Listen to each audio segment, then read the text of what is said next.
Hey guys, Dave from Nerdarchy, and this is take two for nerds by nerds. And I'm hanging out with a point of inspiration today, and we're going to be talking about 101 Knights of Subare. And I'm probably butchering that, but that's okay. These guys will correct me. That's what they're here for. So let's basically everything we just talked about a few minutes ago, let's do it again. That was great. Take it from the top. All right, so I'll introduce myself again. I'm Chelsea Dabbs. A lot of people know me better as DM Night Hag. I run the graphic design department over at A Point of Inspiration. Anything that you've seen visually, from the 9-page primer to the illumination pages that we've teased here and there, that's all me. I decide visually what goes into the book, with, you know, a good amount of suggestion from the other two. I'm not a mean ruler by any means. All right, I'm Chris Wilhelm, originally from the channel Drop Dice. That's how most people can find me. I am the editing slash kind of idea bouncing board here for Point of Inspiration. And then for Subare, I will actually be doing the map and doing some of the illumination and editing to help out with the graphic design side of things. So, my name is Marquise Hardis. I'm the lead writer at A Point of Inspiration. I basically do all the core writing in the books, and I come up with all the mechanics, or at least the foundations of them. And then I bounce them off of Chris and Chelsea and a few of our other consultants that we have outside of that. So that's pretty much what my job is here. Awesome, awesome. And like I said, we actually went live a little while ago and had to do it again. The Googles, for whatever reason, was recording but not playing. Happens. So I guess we'll take it from, you know, where we're kind of talking about, you know, why you guys decided to do this, what you felt was, you know, lacking out there that made you guys decide to jump in. And also, you'd also talked about, you know, you were going to do this in the DMs Guild, but moved in a different direction. Yeah, so Subare is ultimately what Adventures in Middle-earth is to 5th edition. But instead of Adventures in Middle-earth, Subare is based upon the Arabian folklore and stories that it draws inspiration from. Kind of similar in vein, where we're trying to pull from a lot of the historical and fictional, in a lot of cases, kind of stories to create our own world based upon it. We're doing a lot of that inside the game. Like there are terms that are relative to the area that we draw inspiration from. I mentioned it in the previous stream, but I'm going to assume that none of that got heard by anybody, so I'll mention it again. I got my start in a very narratively focused system, Legend of the Five Rings, and it's been a system that has been with me for a long time. It is so in-depth into its narrative that the mechanics are entirely designed to exemplify its narrative. And that's one of the things that we've really taken on board, is to try and create mechanics that surround the narrative to the story we're trying to tell. So the first step was to kind of think about the kinds of stories they are, and they're high adventure stories. So 5th edition, while it's very good at combat, it lacks some things to help support the idea of high adventure. When you see stuff like Sinbad, Sinbad doesn't fight monsters every single port he goes to. He sometimes has an adventure where he has to go scale up an unscalable cliff and retrieve a sultan's turban and bring it back to gain a wish to do something else, because the stories are kind of complicated like that. So we started thinking about some of the extra things that wouldn't be necessary. The project originally started as Al-Qadim plus a couple of minor things, but it slowly blossomed into our own IP. And a lot of that has to do with the idea of these new mechanics, one of which being skill challenges, which we'll address a little bit later, and the new magic system that further exemplifies kind of the nature of the influential countries. Excellent. So I'm a big believer in the fact that if a game doesn't have a mechanic, the game does not support that mechanic.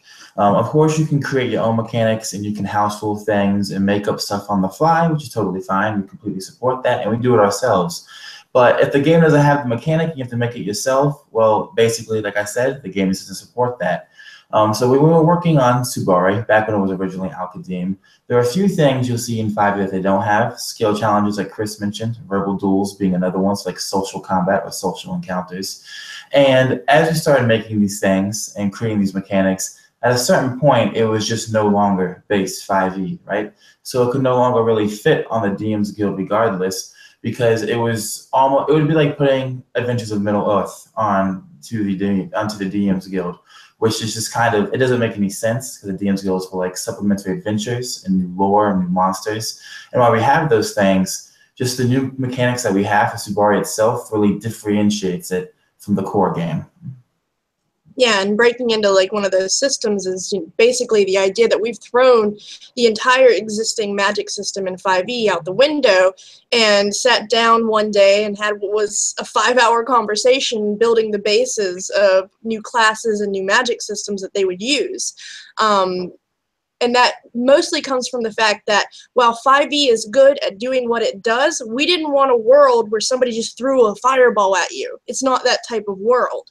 It's more flavored than that. There's, and some of this is fluff, but mechanically speaking, it goes in another direction as well, which Marquise wrote the lion's share of these this new magic system. So that's definitely his domain to go deep into it. So you guys mentioned some new classes, changing the magic, bringing skill challenges back into the mix, and also, would you call it verbal sparring or verbal dueling? Yeah. Verbal dueling, that's it. Yeah, it's in its most simplistic form, it is basically combat done on a verbal scale. There's a set of rules that really kind of support it, and the way that I kind of described it when I was doing the editing for it is, I said it kind of feels like the Ace Attorney games. You say objection, and then you say what your objection is, which is funny in a lot of ways, but at the same time, it makes it very uniform. So you can say, oh, I want to bargain. This is what I'm RPing out by bargain. So there's a structure and an RP phase to it. And the good part is it doesn't heavily require you to be a very good, for example, bargainer as a person. It does rely on your character stats. However, it encourages the RP to go with it, because I know, at least my home group, one of my guys, he likes playing social characters, but he's not a very socially graced person. So sometimes when he does the RP, I give him bonuses because he's RPing and he's trying, but honestly, his argument isn't very good. So this system kind of helps alleviate that sort of thing. That is like the age-old like Nerdarchy argument that we've had in numerous discussions, and it is essentially if someone is really good at RPing, they can kind of like ignore certain skills, opposed to someone, and then the person who maybe isn't as good or invested heavily mechanically in their character, then they're kind of being penalized, for that. Where, yeah, I mean, I always make the joke, I don't make you break down my door, so why should I make you RP out the social encounter? Like, to some extent, I'll have you explain it, and that's just generally how I run things.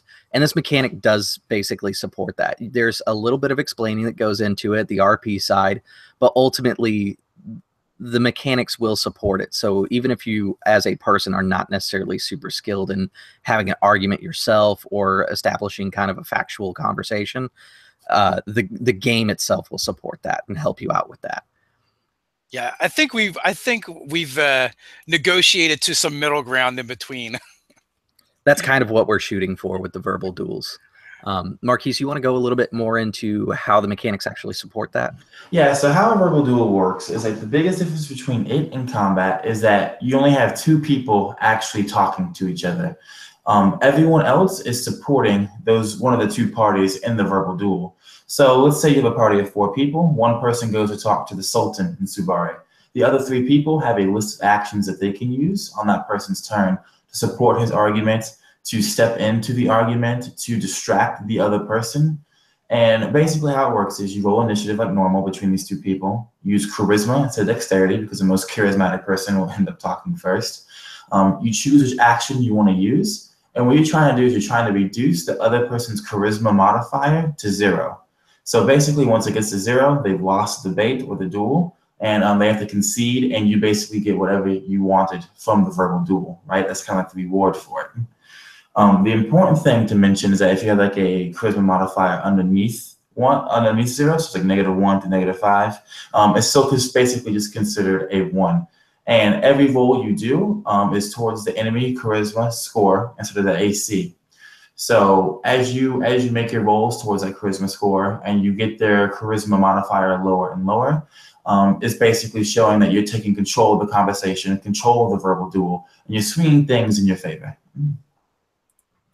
Okay, nice. So basically, through the social interactions, you kind of have almost, I want to say combat actions, but it's not combat clearly. Yeah, there's definitely actions for it.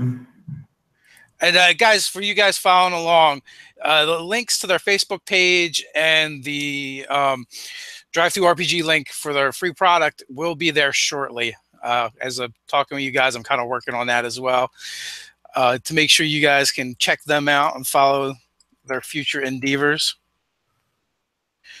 So how long has this project been in the making? How long have you guys been working on this now?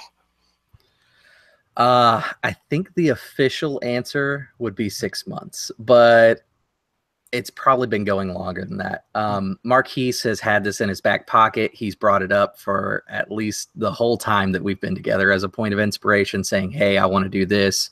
And we all kind of have that one project that we've kept in our back pocket.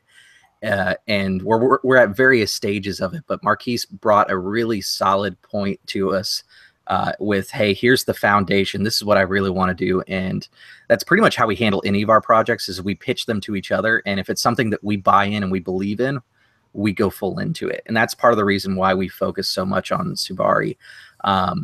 It originally started as an Al-Qadim conversion to 5th edition, but like I said, it just got, it started as even Al-Qadim Plus, and then it just got more heavy on the plus side to where we were eventually like, okay, it's its own IP. Let's do some changes here. Let's make it really its own thing. And ever since then, I think, at least on my part of this triangle here, my investment has been way heavier. I like what we've done better than what Al-Qadim was, just because it's more driven to kind of a flowing story narrative. Like one of the things that we really focus on is making Subari your Subari inside there. There's a lot of roll charts and things like that. While the official map in the book will have some cities located in there, none of those are canon. None of them are official. In fact, our map that's going to be the art map for the book is just going to have locations from our playtests. It's kind of a nod and a thank you to our playtesters. So it'll be like an illuminated map that has some ancient runes that an adventure happened. That way the playtesters can see that and say, hey, I was part of that, or I watched that video, something like that. But the official play mat will leave a lot to the GM. And that's part of the reason why I like it better than Al-Qadim, because it focuses on your world, your story, rather than pre-existing world, pre-existing story, which both are fun to play in, but it's a different kind of fun. How long you guys have been playtesting this thing? In various stages, we've been doing it for pretty much the start of it, because what Marquise brought to the group to convince us was playable material. And as we've done playtest, we've added new mechanics with each one of them. The latest mechanic that's seen a lot of success is the verbal duels, but we've had stuff that kind of got phased out. Like our original intent, the reason we started doing a lot of 5e archetypes and stuff at the beginning of the year is because we weren't going to change how 5e mechanically worked. So like there's a brawler that I did the lion's share of the writing on the brawler for the fighter archetype, and that was my intent, to have kind of this bare knuckle slave fighter type character, and it just didn't fit as well as some of the changes that we've really implemented. With a mind towards mechanics, really what kind of set us free to be able to really start heavily playtesting lately is that decide to change from being Al-Qadim to our original IP of Subari. Like one of my favorite things, which I'll get Marquise to kind of touch on, is the idea of poisons and teas and hookahs and why they're important to the culture and how they kind of show up inside the game. Because we just implemented these with the latest little first bit of playtest with some of our closed-ended playtesters, but they'll be inside the next full version. So when you guys made that switch from going, okay, we're going to put this in the DM's Guild to this is our own thing, did that change anything for you guys? Oh, massively. It changed everything. The day that it happened, there was a post put up, and I immediately messaged Marquise and I said, please, for the love of God, listen to them. Please. And the second we made that switch, I became reinvested because I had taken leave because I had had a baby. And I kind of came back to a half-finished product. So I wasn't like, I was kind of like, oh, I'm doing the art. That's great. It's cool. But then the second we went to full, RIP, that's when my brain started exploding because I always felt kind of held back by the word and the existing Alkadim setting because I'm actually a really new player. I started almost only 3 years ago and immediately started working with Marquise about 6 months after that. So it's been kind of like a quick road for me. And I wasn't comfortable walking into something that somebody beloved, like Alkadim. It's a very loved thing. And when we made that switch, I think it was within days, I was like, we're going to do new magic cards. We're going to make the patterns for their spells be printable. We're going to make new character sheets. We're going to design this from the ground up. I'm going to rate this region. It's going to be super influenced by Nubia and Egyptian. Like, things exploded from that moment. The entire magic pattern system that Marquise has created came out of existence from nothing to a full system in 3 days. Marquise? Yeah, that's about right. I sat down with one of our consultants he really wanted me to make a new magic system because we didn't feel like Vancy and casting really fit that well for Subari. Like Chelsea said earlier, it's not a setting where a dude just walks down the street, throws a few fireballs, takes a short rest, and then throws more fireballs. That's not what we were trying to go for. So I sat down with our consultants. I made the new magic system. The original seed behind it was that magic is art in Subari. We didn't want anyone to actually say words like magic and spell because magic has a connotation and a definition to it that doesn't really fit our setting if they actually had this for a very long time. So basically the idea is that magic is art and art form has patterns to it. The more you repeat these patterns, the more powerful you become. So by divining these patterns and achieving these mystical and powerful effects again and again, you basically become able to use more powerful effects, divine more powerful patterns, and to a certain point where you might as well be throwing fireballs at everybody. But at that point, you're almost a legend inside of Subari itself already. And when we had our meeting last night, Chris said something, and it really clicked with me that describes the magic system in our game, is that there is a law of nature and science. He looks at it a very scientific method. And I can't exactly quote you, but you said something last night, and I think you can remember what I'm talking about, that explained it perfectly. So in Vancy and magic systems, it's an idea that it's a scroll that's handed down, and this is how you cast Fireball. This is how we've always cast Fireball. The way that the patterns work is it's looking at what makes a fireball, essentially. It's the science behind the idea that, like, in Arabic cultures, patterns were very influential, and really exemplifying that so much so to talking about how math works, and it's by extension how fantasy magic could work with this foundation of mathematics and geometry. So for me, a lot of the things that I really like about it is the fact that the patterns work a certain way and only in that certain way. Basically, each pattern has up to 5 mediums that could be used to create the art, which is the spell. And the mediums could be things like vapors, mathematics, the cosmos or the stars. I'm forgetting 2 of them now. Marquise, help me out. The 5 mediums that you would have is cosmos, so that's basically anything in nature from stars, water, hills, dunes, storms, all that stuff. Dance, so the actual act of moving, not just actual dance, but like fighting, katas, all that kind of stuff. Vapor, which is like smoke, incense, perfume. Mathematics, which is mathematics. And then rhythm, which is how you talk, poetry, songs, instruments, and music, that kind of stuff. Like one of my favorite spells actually is a rhythm spell, and it's a very interesting read on what rhythm could be. It's actually listening to the breathing of your opponent, and that would be the rhythm component to that spell. So a lot of it is kind of looking at the world around you and giving it scientific laws that could be manipulated. And so that's one of my favorite things about the Magic system.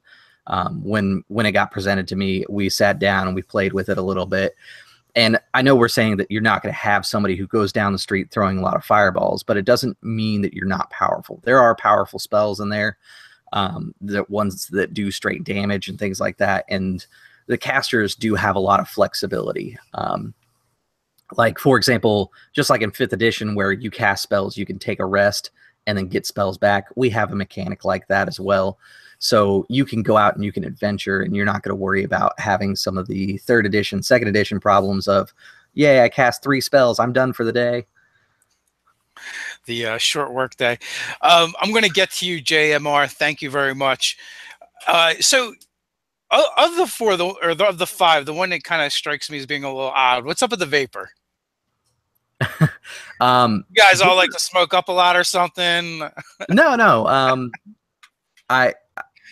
No, not all for me, at least. No, I'm Vapor. just messing, man. I'm just messing. I was gonna say Vapor is really thematic to the setting. Considering we're drawing from Arabic and Aramaic cultures, hookah is a social gathering. So the idea of having a spell system that's based upon the hookah or incense, or even the steam off of tea, depending on what region you're in, that is kind of the first one that we picked out of all the mediums because it made the most sense. We've talked about like extending to other mediums when we look at other systems and other settings, essentially, rather. Like if we were to do a Mythic China, one of the things that I think would be really important would be doing an ink medium, because of calligraphy and the importance of that as a culture. That's kind of how we got to the decision on all the different mediums. We basically said, is this culturally significant enough to merit it being in the Magic system? And Yeah. And with that focus in mind, that's how we ended up with the 5 that we've got currently. Yeah. Another example is, it's not just Aramaic. We're going into Babylonian, Egyptian, Nubian, Chinese, Indian. I mean, there's so much influence coming in on this game that when you think Vapor, don't think so straightforward. This could be chalks or paints, dust from the paints pre-mixed, and spices, and that are floating through the air. Like, you got to really let yourself kind of get out there. Well, actually, I did think that. I think like odors, scents, and his breath as well. Mm-hmm. I just found that one just stood out to me for of the 5, and I found it interesting. So, how compatible is this game with 5th edition? Like, how interchangeable would the 2 be? I would put it next to Adventures in Middle Earth. You could bring over a 5th edition character, but it's not going to fit properly. Like in Adventures in Middle Earth, if you bring over a ranger, it's a little strange being a ranger in Middle Earth. It makes more sense to be like a strider or something like that. That just it works for the setting. I could see non-casters fitting really well. Casters as a foreign caster, I can imagine a really good RP with that. Actually, like I don't think the Magic systems would necessarily like work well with each other. But a GM that wants to take on that challenge, that could be a really interesting story, that you're a foreign sorcerer from a foreign land. It's also important to note that the power scaling between classes and monsters and everything in Subari is a bit different than what you would find in normal 5e. For example, one of our kind of rogue analogs called the Bedouin, like the abilities of that class would overshadow another rogue in a lot of ways. And the reason we decided on this is because if you look at any of the 1001 Nights in the Tales with the roguish characters like Sinbad or even Shahrazad in the Framework Tale, these are people who are very skilled. people who are very cunning and very witty, and people who are able to get out of danger almost impossibly, but that danger is always there and it always feels very real. So we wanted the characters in Subari to feel like these iconic characters like Sinbad and Aladdin, and to be people who won't who basically, you don't fight goblins at level 1, right? You don't fight much of things at level 1, but when you do fight, it's very deadly. But the adventure seems to focus more on verbal and the environment around you and skill challenges and everything. A lot of power is allocated to that instead of just raw combat and hitting things with your axe or scimitar in this case. Which brings us to the point of this is why Subari is releasing with its own class system, original classes. Okay. I keep going back to the 5e thing only because a lot of our audience is 5e, so I want to give them something to gauge it by. But also you could just go download it for free, I believe, over an RPG drive-through, or drive-through RPG. Say it wrong every time. Yeah. The good part is if you have a foundation in 5th edition, just like if you pick up Adventures in Middle-earth, maybe 5-10 minutes of fiddling with the system and understanding how those classes work, you are set. You understand how to play the game. And that honestly is why we are comparing our product to Adventures in Middle-earth, because Adventures in Middle-earth did it right. They captured all of the core stuff that you need from 5th edition, added enough stuff to make it feel different, and took away a little bit of things that were a little extraneous to the setting. So we're kind of using that as our guide on post. And honestly, like I said, if you have a 5th edition background, this will be a very easy pickup for you to run, play, or anything. As a GM, you might need to take a little bit of time to familiarize yourself with the setting and kind of the regions. But the good part is a lot of those regions you generate on the fly using some of our charts. So, like I said, it's your Subari in the end. So a lot of that is going to be kind of guided through the book, but ultimately your decision as the GM what things you want to include or not include. And as far as putting Subari into a pre-existing 5e world, it's entirely possible for the simple fact that the way that Marquise has designed the map and the regions is that it kind of, Subari to this point has existed in somewhat of a vacuum because of a vast salt land to the north. So this, almost continent would appear to the south. And you can have that dead space of the salt lands being the only barrier that separates them. And that's kind of important for the plug and play aspect. And Chelsea mentions plug and play. That's the biggest philosophy I use when I design anything, be it for narrative and fluff stuff or for raw mechanics. I'm a big believer that a good RPG book can be used by anybody for almost any purpose. But what we do is we make Subari very modular. You can break it apart. You can use the different region generators in there. You can use many of the different rules in a normal 5e game. Verbal duels, again, work perfectly in base 5e since they originated from there, as do skill challenges, the new conditions, hookahs and teas, and all that stuff. So even if you don't want to play Subari straight, you can easily just pick up the book once we fully release it and just use the bits and pieces that you really like from it, and that would enhance your game.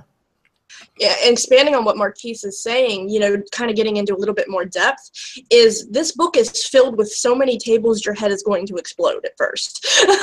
He is what I call a master making these roll tables, and you're going to have everything from rumors and secrets and regions to NPCs, little encounters for each different place. I mean, it's really broken down that you can use these bits and really run in a very enriching Aramaic themed 5e game without our classes and magic system.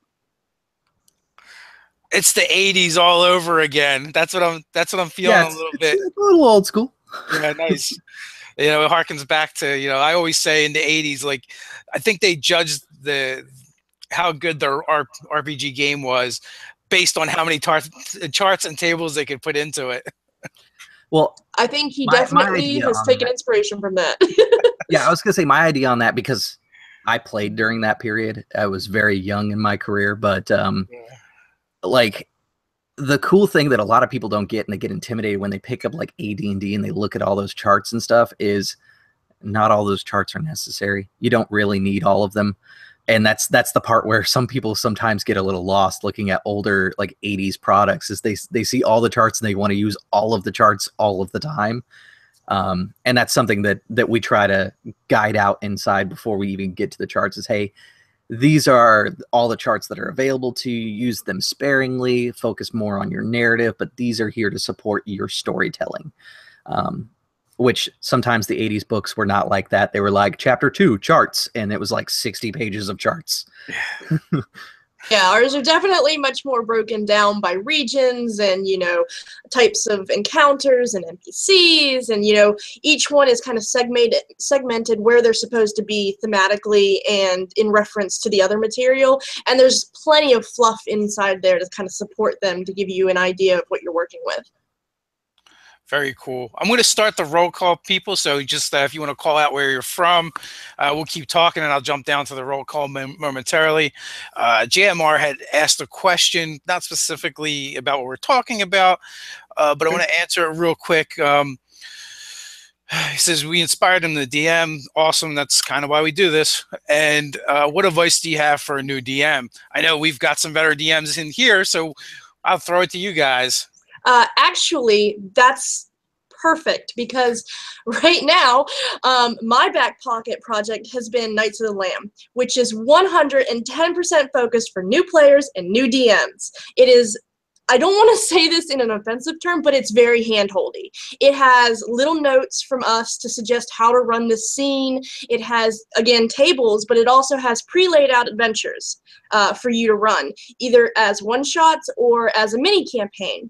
And it is 110% focused for young adults and new DMs. So that's actually something you're going to see coming from us. As far as advice, the best thing I can tell you is to not plan. There's people going to just blow their minds that I don't plan anything. Let it come to you. Let your characters and your players tell your story and roll off of them.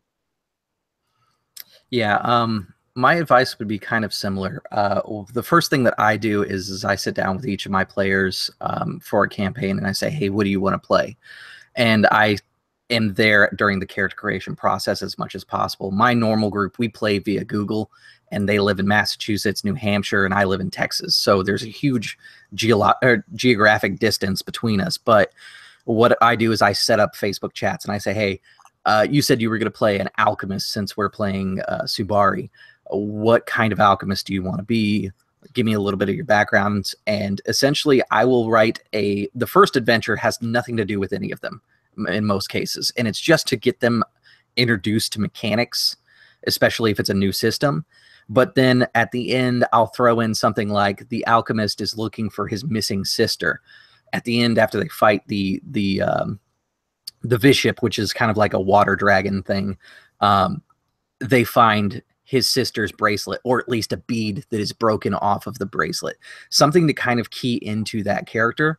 And the big thing that I do to keep the game going is I focus in on touching on each one of the characters. Where I may do like 2-3 games on one character, but I eventually move the light over to somebody else, and I trigger on something else that somebody else does. Another great thing to do is see what your players latch onto and focus your efforts on building that. Too many times as a young GM did I build a gigantic, cool city that I was like, this is going to be so awesome. There's monsters in the government. It's going to be great. And then my players decided to take a left turn and never entered that city. It was 6 hours of my life that could never come back. So really invest in the things that the players love, and they'll love it even more the more you invest into it. So my bit of advice has to deal with introducing problems to your players.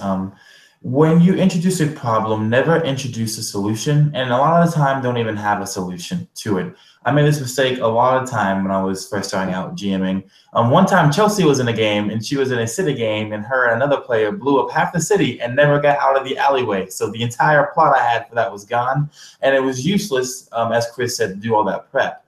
But when you introduce something for the players to go against, they will always surprise you how they end up conquering the issue or the obstacle you have out before them.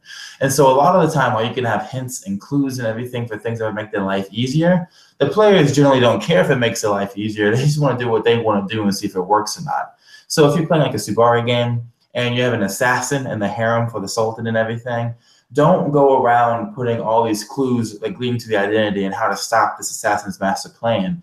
Just have the assassin be in the harem and let your players do what they want to try and solve that issue, and just play off of what they do realistically, go to the logical consequences of things. And if they do something that would solve the problem right then and there like that, let it do so. It's going to make the players feel strong. It's going to actually enrich the story instead of weakening it, and it lets you go on to the next portion of what you guys want to do in the game. Which kind of brings me to an extra point, and this is something that we're doing in Knights of the Lamb. Instead of having these things that your players have to interact with, we set up 5 things that happen no matter what the players do, and they affect the world in some way. It might be good for the players, it might be bad, but these are events that regardless of if your players jump on the lead and go for it, it happens and affects something. Awesome. I'm going to jump into the chat real quick for the roll call. We got Fishes Twonk in Liverpool, England. Nubs is in Tacoma, Washington. He's one of our staff writers. We've got Zach and Bidet from India. Oh, no, Indiana. A little bit different, slightly different. We got Ember Shade from Arkansas. We got Uncle Peter in Toronto. Prue Prue's in Denmark. We got Lord Crunk in Massachusetts. Epic Jim in Canada. We got Douglas in Missouri. Comic Book University, Titan, Homo Thanos. Sure, buddy, sure. We've got JMR, Kato PJ is in Australia. Frigginator 1369 is in Washington State. Andrew Vela is in Corpus Christi, Texas. We got Andrew Oren in Fort Lauderdale. Holtz is in Alberta, Canada. David Bliss is in Melbourne. We got Zarif Gaming from New Mexico. We got Victor from Niagara Falls. We got Tom Harris in Seymour, Indiana. And it jumped on me and I get lost sometimes. True Mate over in Wales. Frigginator wants some extra karma. Wrong game today, buddy. And we got Alabama in the house as well with Rico. So thanks everybody for tuning in. Much appreciate it. And much like you, Marcus, I kind of do the same thing. I leave the solutions open-ended. I might come up with 1 or 2 that I then divorce myself of. And the only reason I do that is because sometimes the players get stuck.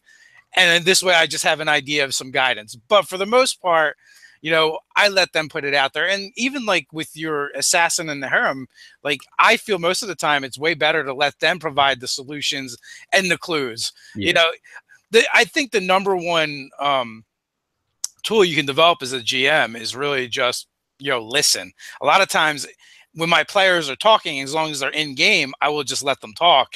And they will give me, you know, they will give me the ideas to put into the game, whether it's a session next or down the road. But, you know, that's the best inspiration that you can possibly come up with, in my opinion.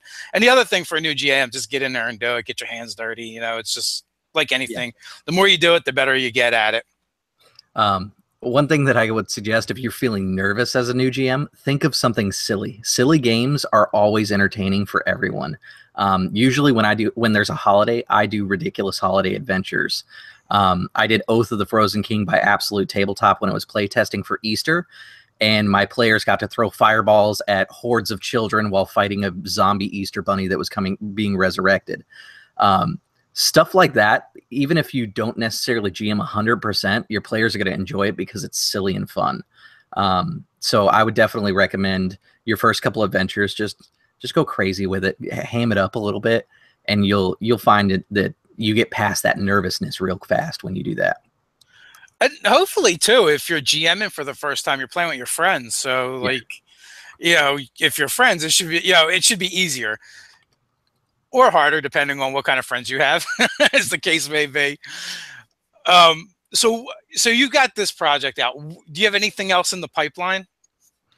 Yeah. One of my favorite authors, John Harper, who wrote Blades in the Dark, also wrote a series of different games, like one-page games. And part of us trying to keep our brains active as a group is we've been looking at some of these one-page projects he's done and creating our own hacks or versions of it. Lasers and Feelings happens to be the one that we're highlighting at the moment. And we have an outline set for 10 lasers and feelings hacks that will be condensed into one book. But they've gained a lot of traction. It's been a lot of fun doing them because they're very narrative focused, very simple games. They're easy for us to write and kind of play with ideas. In fact, in a lot of ways, they're kind of rough drafts for future projects for us. It gives us a chance to kind of like quickly jot something down, play a couple sessions, and see if it's worth investing full time into. So a lot of these smaller like projects really help us out in the long run, but it's available as free material for anybody who's following us on Facebook.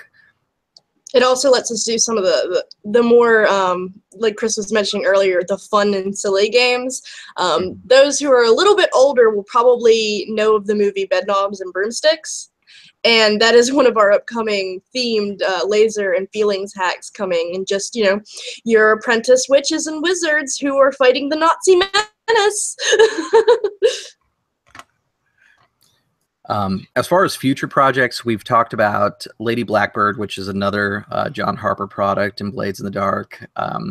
We've talked about looking into Open Legend and doing some setting stuff for Open Legend, because I'm not sure there's much mechanically that Open Legend really needs. It's a pretty neat system. I know that Nerdarchy's featured it a couple times. We've also talked about other settings kind of passingly. Dungeon World is one that we kind of touched upon, and I think we've come to the conclusion that we'd be okay with doing a setting, but there's already a lot of material for Dungeon World, so it's not necessarily worth the mechanical investment. And that's kind of where we're at with a lot of systems, is there's a lot of people who do a lot of really good things, and I would rather invest time to create something that I think is missing than reinvent the wheel and just redo basically what somebody else is already doing. And I agree with that completely. Much to Chelsea and Chris's charging, I have creative ADD times 1,000. I can't stop myself from coming up with new stuff, making new settings, making new ideas and rules and all that stuff. So I always have my hands in about 10 to 100 different pots at any given time. I'm always creating something new, pitching at them, and they have to remind me, oh, you gotta keep working on Subari, or you gotta keep working on this and that. And reluctantly, I do so, and I shelve those other ideas for the future. So we always have stuff to keep working on, be it mechanical or fluff or stories or zines or what have you. So I'm always basically working on what our next few projects would be, and I always have it in my head what the next thing we're going to be working on is. Yeah, if you could see our shared files, there are so many in the shelved product or projects folder that it's ridiculous. I mean, just to like off the top of our heads list a couple, Port Noir, which was originally a one-shot and kind of theory crafting area, has become its own beast. And then we have working title Judgment being worked on and thought about. You know, we like to have things in the back of our head so that when we have ideas and they fit into that little nook, we can keep putting them in there, because like something might not work for Subari, but it might work really good for Port Noir or Judgment. Mm-hmm. Or even like Austere, which is the Angel's Compendium rewritten. The Angel Compendium is the first book that me and Marquise wrote together.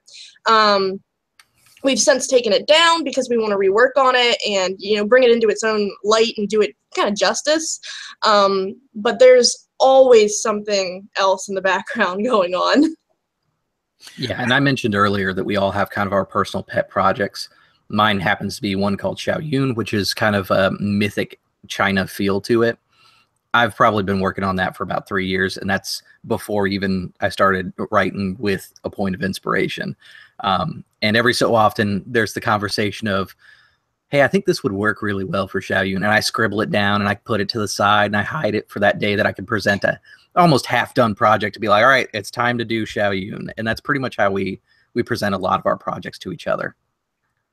So has that got wire fu in it, or the other kind of mythical? Oh, definitely a mix between folklore and wire fu. Nice. Sounds good. The idea is to create kind of like Chinese cinema kind of feel with folklore inspiration as your game. Is kind of the best way to describe what I envision it to be. I feel like the older I get, the less real and gritty I want. And also the more rules light. You had mentioned Open Legend. We're actually playing a game of that now. We run weekly pretty much. And you're right. It is a system that's wide open for everything. It's one of those systems that really takes an understanding and kind of agreement between the player and the GM to, for everyone to not be an asshole, essentially, to make it work, because it is so open-ended and you can kind of do whatever you want with it. That, and the exploding dice can make things go kind of gonzo, which is fun. I love exploding dice. Legend of the Five Rings uses them. So I always think it's hilarious when like you get that one random roll and then all of a sudden it's like, oh yeah, I got 104 damage. What are you going to do? Suck it, baby. That's it. 104 damage. Yeah. I mean, it makes it a lot of fun. And, in Open Legend, there isn't even really character death unless the GM calls for it narratively. Yeah. So, so that's fun. Like our very first session of that, it's kind of like this Arcana punk eldritch horror espionage fantasy game. They were flaying this like Cthulhian monster, and the one character that was a psychic decided to try and contact it mentally. I'm like, oh, that's what you want to do, okay? And the dice exploded all over the place. And in D&D, that character would have just been dead. Like his head would have probably been blown off his head. But instead, because it's Open Legend, there's a little bit more room to do more fun things with it. So now, like that character is constantly kind of being pursued in his dreams by this monster. He got to survive it, but we had cool things that happened because of that. And you mentioned, go ahead. That's actually kind of why originally I was looking at Open Legend for Xiaoyun. But the more we've invested into Subari, I think that we can make what Subari is will work for Xiaoyun. Because a lot of what we're doing is looking at not necessarily like your bad choice kills you, but this is a bad choice. This is what would come out of it if you were to live, kind of thing. Like there's a whole region called the Great Mirage that is all about moral consequences. When you're out there, you may have a verbal duel with a genie, but the real interesting part is what happens because of that verbal duel with the genie. And that's one thing that we kind of really exemplify as far as like our little GM pointers that we've written out for the book so far. And see, Subari is very much almost a groundwork project because it's laying out what Marquise is calling the tapestry for all of our future projects. We are trying to really encompass something that fits, the extremes of our imagination and can fit all of these things, like Port Noir, which is completely based on limbo and the after death and the in between, and magic as we know it in 5e will not work there. That system just is not compatible with what we really wanted for Port Noir. And that goes even farther into our other slated projects, like our Primitive World, where it's completely taking out any kind of metalworking. Like we're pre-Bronze Age here, pure primitive, and focusing on survival and shelter and those sorts of things. We wanted to create the groundwork of a system that can fit and encompass all of those ideas later down the road. So in essence, Subari is kind of one giant playtest for all of our future books. Excellent. So what do you think, like, so far, like you guys working together on this project, what has been like the greatest challenge for this project for you guys? Marquise has been the greatest challenge. Oh, nice. No, like, let me explain it a little further, but he has, but in a good way. Marquise has a super hard drive because he knows that if he spends too much time on something, he'll get distracted and abandon it, and he doesn't want to do that with Subari. So I know Chelsea's been getting the side IMs because I get the side IMs, and he's like, "Hey man, did you look at the Jolly today? I need you to get back to me on the Sage." And it's like, Marquise, I have a 40-hour job that I'm trying to do. Give me a second. I'll get to it later today. But I don't want to hear it because you haven't gotten the off-the-wall requests that I have gotten. Yes, I was gonna say, I can only imagine the art requests. So our previous playtest was handed to me 3 days before release. And I was told, get this done in 3 days. It's 60 pages long. Good luck. I got it done. I looked at him. I said, you ever do that to me again, I swear. Do not do that to me again. We work really well with that pressure, and Marquise has more or less taken the role as head editor of this project. So he's really he's found a way to communicate with both of us well, to be able to put that pressure on so that we perform at the level that we need to for this swing. But jokingly aside, the biggest challenge was when we made the transition from Al-Qadim to Subari. We had to look at what things were the core ideas that we definitely wanted to keep, and then what things we really wanted to change. Like originally when we were going to do the Al-Qadim stuff, we were going to include some charts on how to generate random desert environments. Like if you got lost in the desert, here's some charts of things that you could find. Well, we really liked that, so we carried it over to Subari, but we're like, nah, let's do the whole map. Everything is able to be random if the GM wants it. And really kind of extrapolating that to its current phase, that transition was probably the hardest thing that we had to go through so far. A lot of it has flowed really well for us, though. The transition was very difficult. Specifically for me, what was hard is that I like to pay a lot of attention to detail to the cultures that we draw from. I'm very big on making sure we're respectful to all the source materials and making sure that nothing is portrayed offensively and that it still keeps that kind of cool new flair and flavor to it. So when you look at like the 1001 Nights, the actual nights, even though they're considered Arabian tales, they draw on folklore, superstition, and ideas from everywhere as west as Spain and the entire Mediterranean, and everywhere as east as China and India and Pakistan and all that kind of stuff. So basically Southeast Asia.